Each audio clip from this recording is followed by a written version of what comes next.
যথাযোগ্যভাবে রমজানকে যদি আমরা কাটাতে চাই, এর সঠিক ব্যবহার যদি করতে চাই, যেই প্রস্তুতিগুলো লাগবে 11টি প্রস্তুতি যেগুলো আমাদের রমজানকে সার্থক করতে পারে ইনশাআল্লাহ, তার মধ্যে সর্বপ্রথম যে প্রস্তুতিটি দরকার সেটি হলো রমজান মাস শুরু হওয়ার আগে থেকেই তওবা এবং ইস্তেগফার করতে হবে। কি করতে হবে ভাই? তওবা ইস্তেগফার কেন করবেন?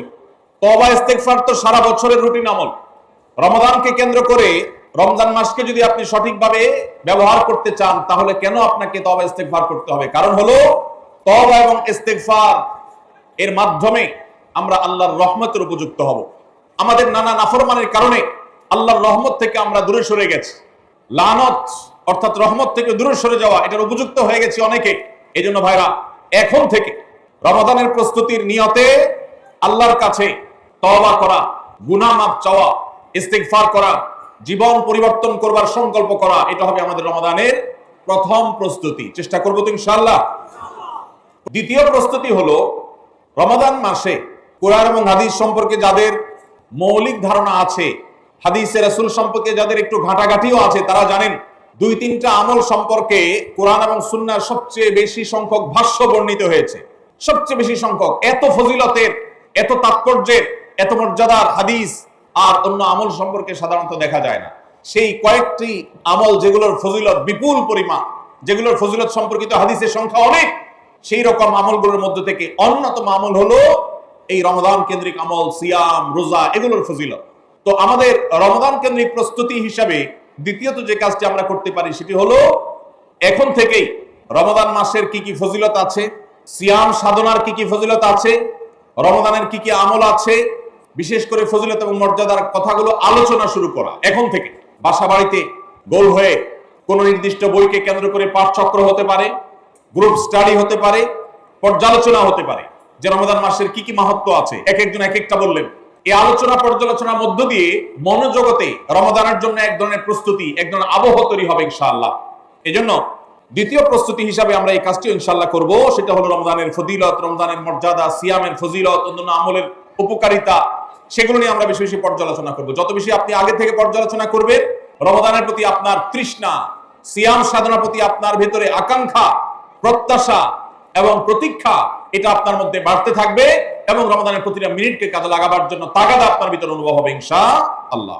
তৃতীয় প্রস্তুতি হলো আমাদেরকে প্রতিজ্ঞা করতে হবে এই রমাদানে আমরা নেকামল করবই করব এবং কোন আমল, কোন ভালো কাজ, কোন সুন্নাহ এটা করার ব্যাপারে কোন প্রকার অলসতা করব না। কারণ একটা প্রসিদ্ধ হাদিস আপনারা সবাই কম বেশি শুনেছেন যে নবী সাল্লাল্লাহু আলাইহি ওয়াসাল্লামের কাছে জিবরিল এসে বলেছেন, বা'দা মান আদরাকা রমাদানা ফালাম ইউগফার লাহ, যে ব্যক্তি রমজান পেয়েছে অথচ রমজানের এই বিশাল সুবর্ণ সুযোগকে কাজে লাগিয়ে সে তার জীবনের সব গুনাহগুলো মাফ করাইতে পারে নাই, সে আল্লাহর কাছ থেকে মাগফিরাত আদায় করে নিতে পারে নাই, সে জাহান্নাম থেকে মুক্ত এই ঘোষণা সে আদায় করতে পারে নাই, অথচ সে রমজান মাস পেয়েছে, এর চেয়ে হতভাগা আর কে হতে পারে?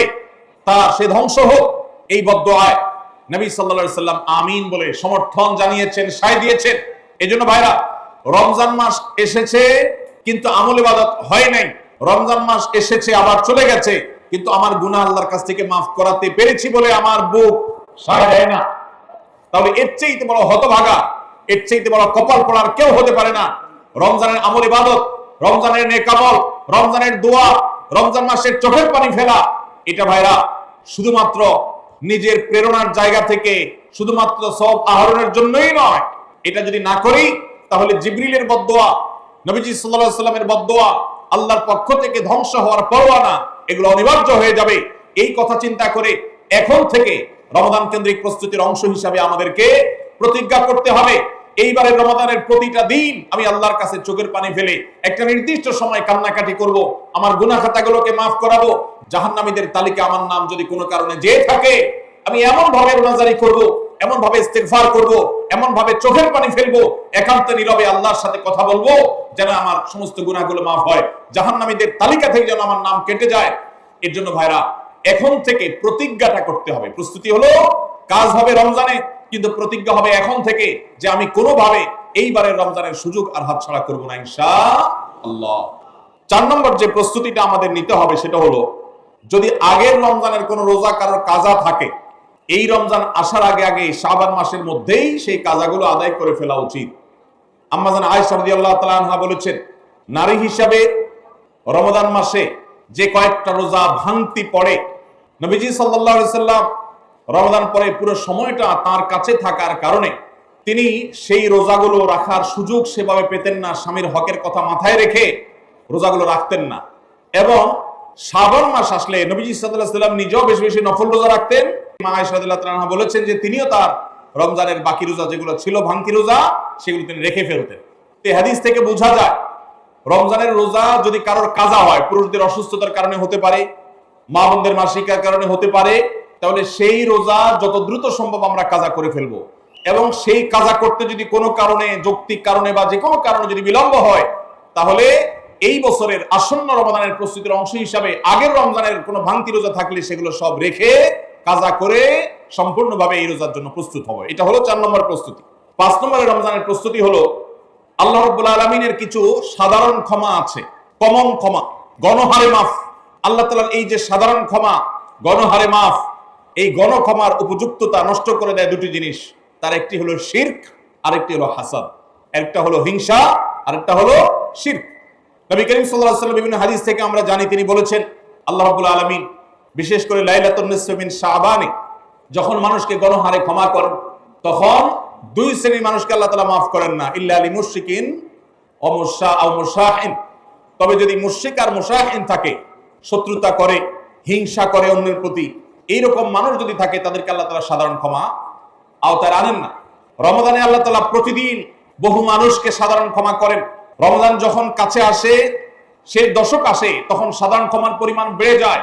নবী সাল্লাল্লাহু আলাইহি ওয়াসাল্লাম বলেছেন, ওয়ালিল্লাহি উতাকাউ মিনান নার ওয়া যালিকা ফি কুল্লি লাইলা।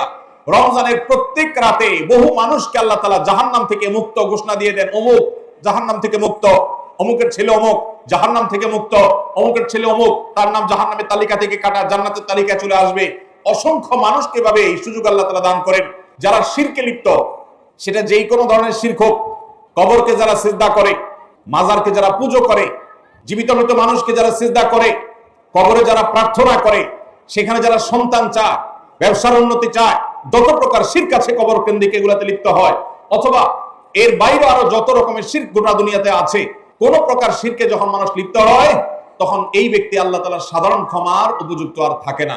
এই জন্য ভাইরা, রমজানের প্রস্তুতির অংশ হিসাবে 5 নম্বরের যে প্রস্তুতি আমরা গ্রহণ করব, সেটা হলো আল্লাহ তাআলা যেহেতু রমজানে অনেককেই সাধারণ ক্ষমা করবে, আমি যেন সেই সাধারণ ক্ষমা প্রাপ্ত সৌভাগ্য মানুষদের তালিকায় ঢুকতে পারি, সেজন্য আমার অন্তর থেকে হিংসাকে ধুয়ে মুছে সাফ করে ফেলতে হবে। কোন মুসলমানের কল্যাণ দেখে আমার কষ্ট হবে না, কারোর ভালো দেখে আমার ভিতরে জ্বালা পড়া হবে না। পারলে তার জন্য আরো বেশি দোয়া করব, যে কারো ভালো হোক আমি আরো ভালো চাইবো, কারোর কোনো ক্ষতি আমি চাইবো না। নাম্বার 6, বিগত রমজান যেগুলো আমাদের জীবনে এসেছে, সেই সমস্ত রমাদানে কেন আমার আমল ইবাদত হয় নাই? রমজান আসার আগে নিয়ত করছি কোরআনটা খতম দিব, কিন্তু দিতে পারি নাই। রমজান আসার আগে নিয়ত করেছিলাম এই বছর একটা তারাবিও মিস করব না, কিন্তু অনেকগুলো মিস হয়ে গেছে। রমজান আসার আগে নিয়ত করেছিলাম এই বছর রমজান থেকে ধূমপান করা ছেড়ে দিব, কিন্তু অনেকে ছাড়তে পারেন নাই। রমজান আসার আগে নিয়ত ছিল এই বছর রমজানে একটা খারাপ জিনিসও মোবাইলে টিভিতে দেখবো না, কিন্তু সেই প্রতিশ্রুতি রাখতে পারি নাই।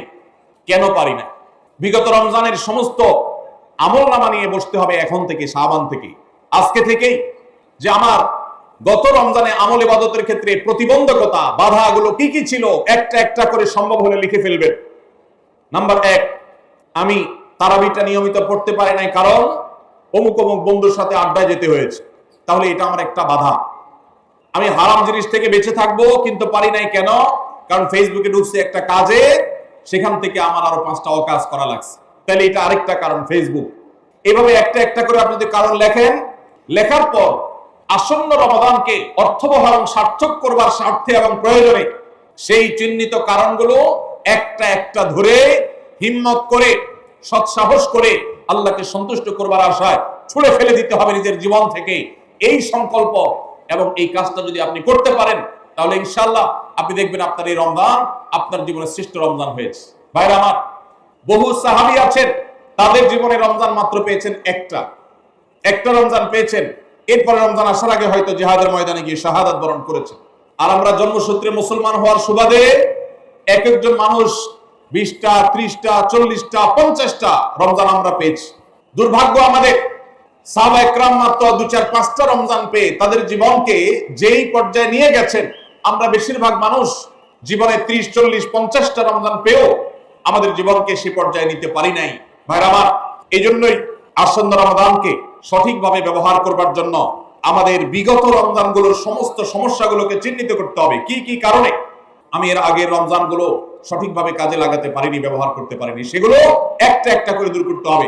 যেমন সোশ্যাল মিডিয়া, ফেসবুক, ইউটিউবের আসক্তি, এটা আমার আগের বছর রমাদানের যে ইবাদত, এটার ক্ষেত্রে প্রতিবন্ধকতা ছিল। তাহলে এই বছরের ইবাদতের প্রস্তুতির অংশ হিসাবে এই সোশ্যাল মিডিয়া, ফেসবুক আমার মোবাইল থেকে আনইনস্টল করে ফেলতে হবে। চেষ্টা করা যাবে না ইনশাআল্লাহ?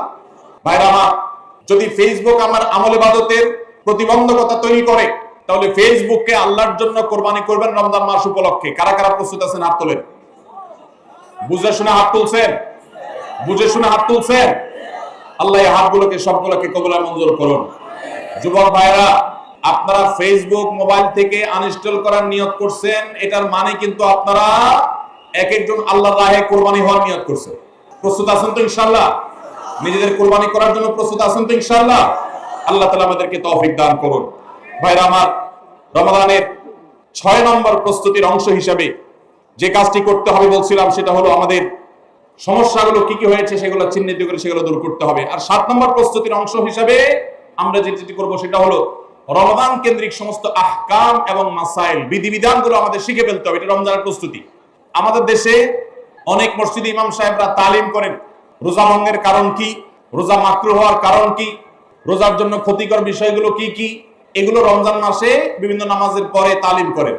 এটা একটা ভালো চেষ্টা, কিন্তু এই কাজটা যদি আমরা শাবান মাস থেকে নিজস্ব উদ্যোগে করি সেটা হবে আরো ভালো চেষ্টা। কথা কি বুঝে আসছে ভাই?